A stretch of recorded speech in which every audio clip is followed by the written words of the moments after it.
حضرت معاویہ کی حکومت بڑی مضبوط تھی رضی اللہ عنہ، کہ انہوں نے جا بجا دیکھا معاملہ، اب اس سے بڑھ کے کچھ نہیں کر سکتے تھے، تو تھوڑی دیر کے لیے خاموشی اختیار کی۔ پھر 60 ہجری میں حضرت معاویہ کی وفات ہو گئی اور ان کا بیٹا یزید امیر المومنین بن گیا۔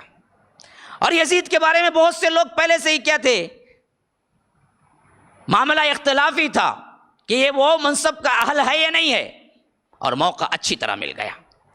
یہی وہ وقت تھا جس میں ان بدبختوں نے، شیعوں نے کیا کیا، کوفے کے اندر حضرت حسین کو بلانا شروع کر دیا، جو کہ وہ مدینے میں تھے۔ کہا کہ آپ کے باپ کی خلافت اصل میں آپ حقدار ہیں، اور جو آپ کے بھائی چھوڑ کے دیے یہ بہت بڑی غلطی تھی، اور آج اگر آپ ہمارے پاس آ جائیں گے تو ہم اپنے جان پہ کھیل کے آپ کی مدد کریں گے اور یزید کا تختہ الٹا دیں گے۔ حضرت حسن نے جس وقت وفات پائی، اس وقت گویا کہ وصیت کر کے گئے تھے حضرت حسین کو کہ دیکھو تم میرے چھوٹے بھائی ہو، جس طرح ان لوگوں نے مسلمانوں میں لڑانے کے لیے مجھے بیچ میں لایا، کوشش کی، نہیں ہوا تو زہر دیا، اور میں زہر سے مر رہا ہوں، مجھے معلوم ہو رہا ہے، اور یاد رکھو تمہارے ساتھ بھی یہی کھیل کھیلیں گے، تم ان کے ساتھ نہ ملنا۔ لیکن ان بدبختوں نے ایسا ماحول تیار کیا، خطوط پہ خطوط لکھے، ہر دن ایک ایک دن 50 خط آتے تھے، اور معافیوں تلافیوں کے کہ ہم نے کیا کیا، غلطی کر دی، معاف کر دیجئے، حضرت علی کو ہم صحیح طور پر سپورٹ نہ کر سکے، لیکن اگر آج آپ آ جائیں گے تو ہم کیا ہیں، اپنے جانوں پہ کھیل کے آپ کو سپورٹ کریں گے۔ تو ان خطوں کے وجہ سے، ان بلاؤں کی وجہ سے حضرت حسین آخر مان گئے، سفر اختیار کیا، مدینے سے نکلے، مکہ آئے، مکے میں اہل و عیال جتنے بھی لوگ تھے ان کو لیا، جو کہ کل 80 سے زیادہ لوگ تھے، بس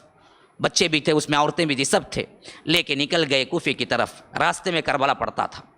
جہاں یہ نکلے وہاں عبید اللہ ابن زیاد آیا۔ یہ بدبخت ترین شخص، ایسا ظالم تھا جو خلافت امیہ کی طرف سے گورنر بن کے آیا تھا، یزید کی طرف سے، اور ایسا بدبخت تھا کسی کو قتل کرنے پہ شکتا ہی نہیں تھا۔ جب اس نے دیکھا کہ بہت سے لوگ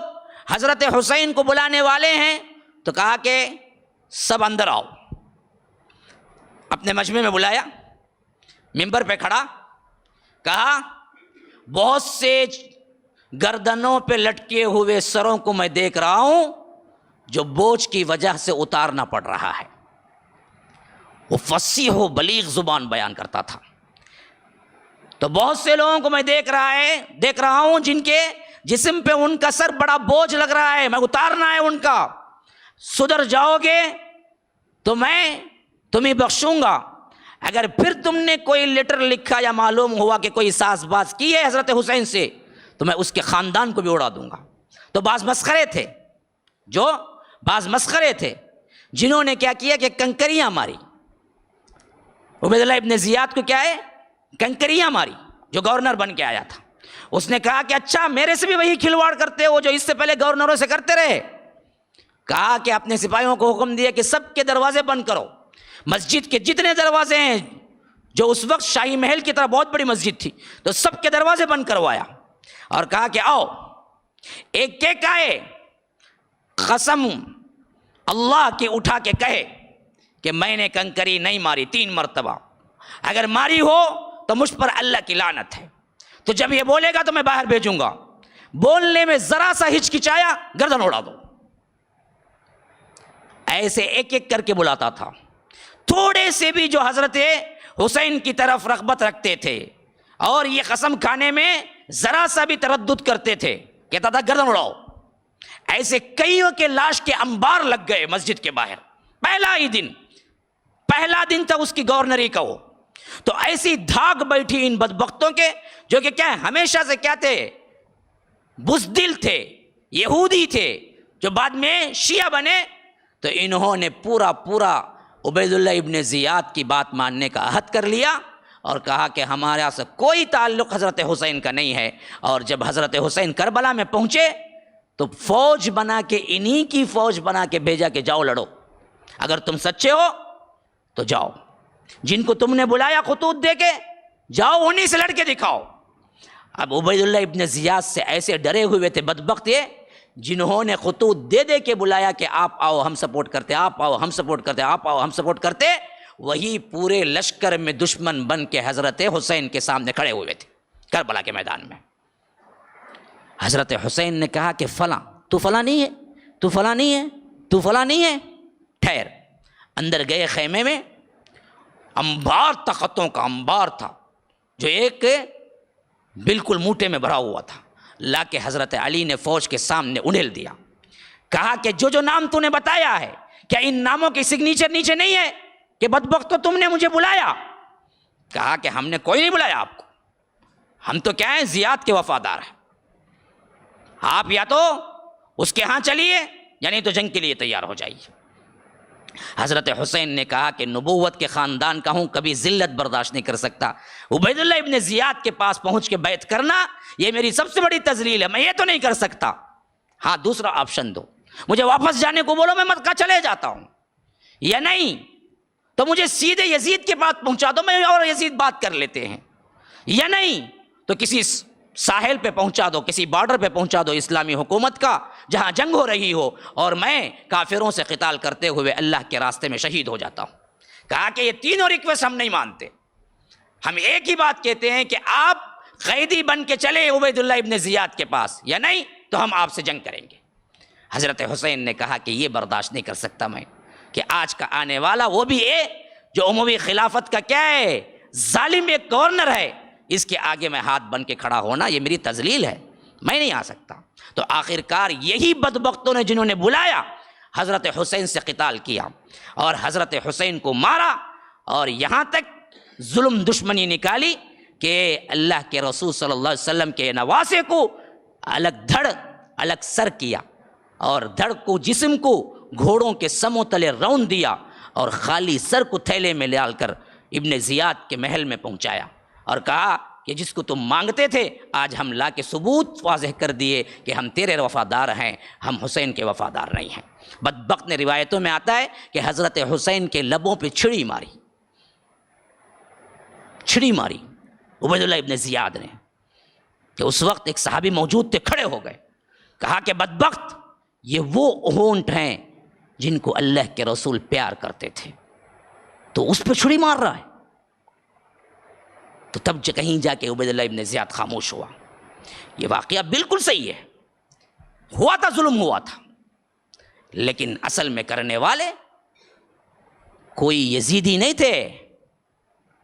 مسئلہ سب انہی کا تھا، انہی بدبختوں نے مارا۔ اور جب یہ معاملہ ہو گیا، حضرت حسین شہید ہو گئے کربلا میں، یہ نیوز پھیلی، جو صحابہ جہاں بھی تھے دنگ رہ گئے، اتنا بڑا حادثہ ہو گیا، نواسہ رسول کو قتل کر دیا گیا، اور خاندان کو مٹا دیا گیا، بچوں کو بھی چھوڑا نہیں گیا۔ اور اس کے بعد ایک ایسا ولولہ اٹھا، ایک ایسا جذبہ اٹھا مسلمانوں میں، جو کہ یزید جو اس وقت تھا اس کے نام سے ایک طرح کی نفرت، کہ اس کے دور، حالانکہ یزید نے نہ حکم دیا تھا نہ یزید کے ایما پہ قتل ہوا تھا، یزید کو پتہ بھی نہیں تھا کیا ہوا تھا۔ یزید کو اس وقت پتہ چلا جب کہ خاندان کے بچے کچھ افراد سفر کرتے ہوئے جب شام پہنچے تو تب معلوم ہوا تھا حضرت حسین قتل ہو گئے۔ اور روایتوں میں آتا ہے کہ اس نے رویا تھا، پشیمانی کی تھی، کہا تھا کہ بدبخت عبید اللہ ابن زیاد نے میرے حکم کے بغیر یہ کام کر دیا، اگر مجھ سے پوچھا ہوتا تو میں کبھی قتل کرنے کا حکم نہ دیتا، میں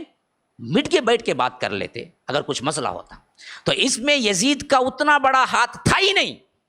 جو کہ خلافت اور تاریخ میں ہمیں لا کے بتایا گیا اہل سنت کے سامنے کہ ایسا ہو گیا کہ سب سے بڑی گالی ہمارے ہاں یزید ہو گئی۔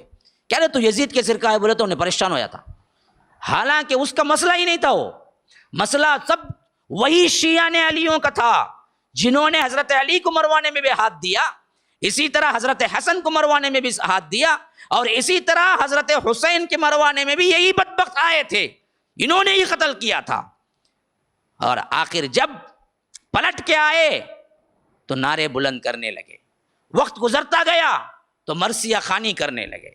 وقت گزرتا گیا یا حسین کے نعرے بلند کرنے لگے، وقت گزرتا گیا تو ان کے الگ الگ رسومات ایجاد کر لیے، انہوں نے اہل سنت سے بالکل ہی الگ معاملہ اپنا لیا، اپنا عقیدہ الگ بنا لیا، اپنا قرآن الگ بنا لیا، اپنے حدیث کی کتابیں الگ بنا دیا، اپنی فقہ الگ بنا دی، ہر چیز انہوں نے کیا کیا، اسلام کا اختلاف ایک ایسا کیا کہ کوئی مذہب کتنے فرقے بنے لیکن قرآن ان کا ایک ہے، رسول ان کا ایک ہے، کتاب ان کی ایک ہے، فقہ ان کی ایک ہے، لیکن یہ شیعہ تھے جو برابر پلاننگ سے آئے تھے اور انہوں نے اسلام کا لبادہ اوڑھا اور آخر کار جو کرنا چاہتے تھے وہی کام جو عیسائیوں کے اندر جان پول نے کیا تھا۔ عیسائی تھا، وہ بھی دراصل یہودیت سے عیسائی بنا اور حضرت عیسیٰ کا ماننے والے کی روب میں اللہ تین ہے کا عقیدہ پیش کرنے والا پہلا شخص جان پول تھا، جس کی وجہ سے آج پوری عیسائیت شرک و بدعت میں ہے۔